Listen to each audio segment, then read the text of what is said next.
It was an all Northern California showing in the 6th and final game in the Jeopardy Tournament of Champions. When it was all said and done, it was a true trailblazer and fan favorite who came out victorious.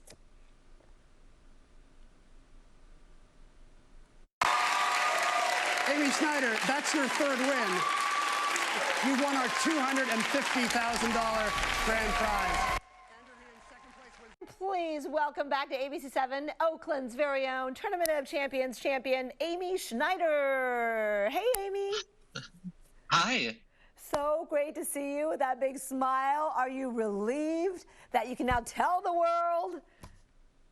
Yes, absolutely. You know, the first time around, I kind of told more people than I should have, but this time around, they were very serious about not telling anybody, so I had to really keep it tight. Pretty much just my mom, my brother, and my wife were the only people that knew. Well, yeah, and there are a lot of people watching you now, so anything you say. Yeah. Right? But let's talk about, I know this is such a trite question, but how do you feel? You know, I feel great. It's sort of a weird thing. I think, you know, to an extent, the better question is, how did I feel, you know, about 5-6 weeks ago when I won? And it was amazing. It was something that I had been, you know, I'd been trying to tell myself it would be okay if I didn't do well in the tournament. But like deep down, I really wanted to prove that I really was that good. And there was nothing like fluky about my first run. And it just felt really good to just sort of validate everything and to kind of like end this sort of like imposter syndrome that was still kind of a little bit in my mind and really be like, no, I'm actually good at playing Jeopardy. No, not the Amy Schneider with the slight imposter syndrome going into this. Okay. Yeah. I mean, I guess I understand because, I mean, you knew Andrew He was going to be in it, and he was very tough for you. I mean, the first time when you barely beat him to start your 40-win streak, right? Yeah, absolutely. And I kind of like, I was hoping that it wouldn't happen, but kind of deep down, I really just felt that we were going to meet again in this Tournament of Champions. And, you know, like certainly there were other players in the tournament that I knew could beat me, but he was the only one that I'd had that feeling of like losing against. And so I was really, you know, kind of dreading it. Yeah, see, the three, I mean, made the Bay Area so proud. I'm just going to annex Monterey Bay there and consider Sam Budry as being from the Bay Area as well. He's from Pacific Grove. And, of course, Andrew He, we talked about, software developer from San Francisco. So, you know, you guys, I think you went in with you having won 2 games, Andrew having won 2 games, and then Sam won, right? So if either you or Andrew took the last one, that was it. Okay, so can I just show people what happened? You entered Final Jeopardy with a slight lead, and here's what happened. Andrew He narrowly in second place with $14,200. His response? What is Our American Cousin? Yes, that's the name of the play. What was Andrew's wager? Small wager, $2,801. He is now in the lead by just $1,401. It all comes down to Amy Schneider. She had the lead with $15,600. Did she know it was Our American Cousin? She did. Now, on Friday's show, you were correct but made a small wager. What was the wager today? $13,000. Amy Schneider, that's your third win. You won our $250,000 grand prize. Okay, like what were you thinking right there? I mean, that was a huge bet for you, first of all. It was, and I knew when I made that bet, I was pretty sure I knew what Andrew would bet, and so I knew that if I got that question right, I'd win, and if I didn't, Andrew would win, and it all came down to that. But, you know, it came up, and it was like, honestly, like pretty easy. Like there's only one play in Washington in 1864 that they would ever talk about. And it's, you know, the play that was playing when Lincoln was assassinated. So I kind of knew as soon as the clue came up that I had won. And it was just a very, very strange, surreal feeling to realize that it was done and that I'd actually done it. It amazes me the poker face you've developed in the past year. So good.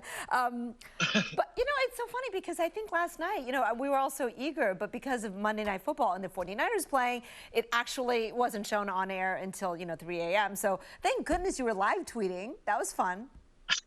Yeah, no, it was. And it was, one of these things is like in some markets it wasn't preempted, but in the one that all three finalists were in, it Hello. was. But, you can't fight football, and I get that. Well, no, But yeah, it Jeopardy was, fans could yeah. fight football. Oh, they could take down football for sure. Was there something behind the scenes that happened that was either funny, surprising, interesting that we couldn't see on the air?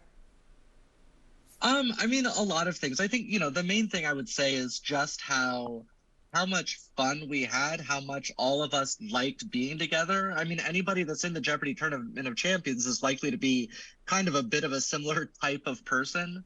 I think one thing actually I'll say is that after I had the taping and I had won, I went down and a lot of the contestants were hanging out at the patio outside of our hotel.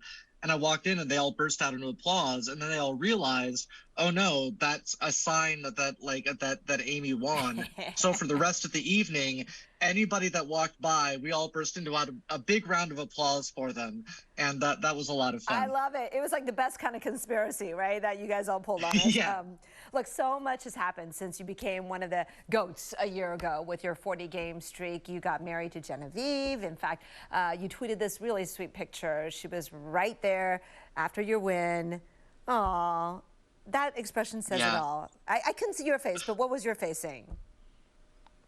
It was just I'm so glad that she was able to be there. She wasn't able to be there for my first run. And to see her come up, and I mean, the funny thing is that I knew that she's not really a big fan of Jeopardy, and I knew that she would be kind of annoyed that my wager in the previous episode had made her sit through one more episode. Yeah, But just seeing her didn't come get up big and enough. seeing her, yeah, and just seeing how happy she was for me, it just, I couldn't be here without her, and it was so good to share that moment with her. That is fantastic. Glad you didn't make her sit through one more. But also in the past year, you've certainly become one of the most visible advocates for transgender rights. You took time last week, I think, during the tournament's run to travel to Ohio to testify on a bill that bans gender-affirming medical care for minors. What is your message on that? My message is that I understand that this is not something that people get, immediately, or that it's easy to understand from the outside, but that gender affirming care saves lives.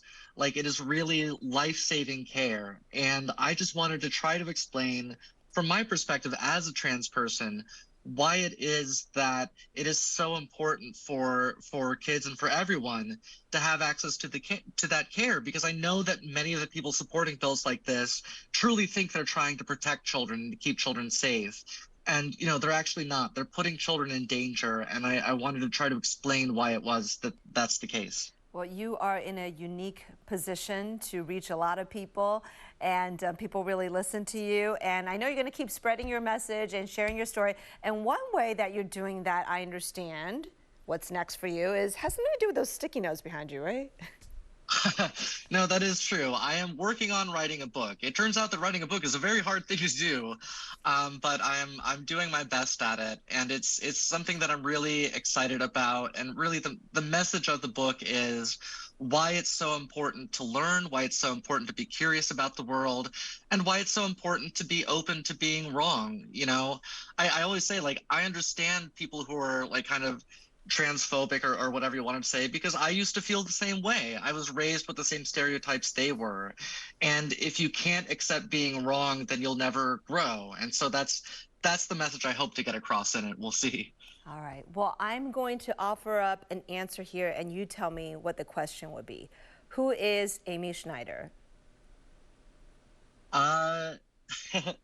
Amy Schneider is a Oakland resident, a trans woman, and a Jeopardy champion, it would seem. Oh, everybody's favorite Jeopardy champion. Stop it. No more imposter syndrome. Just take it. We're so happy for you. Amy, thank you so much for coming on the show, and enjoy this moment, and we look forward to your book. Thank you.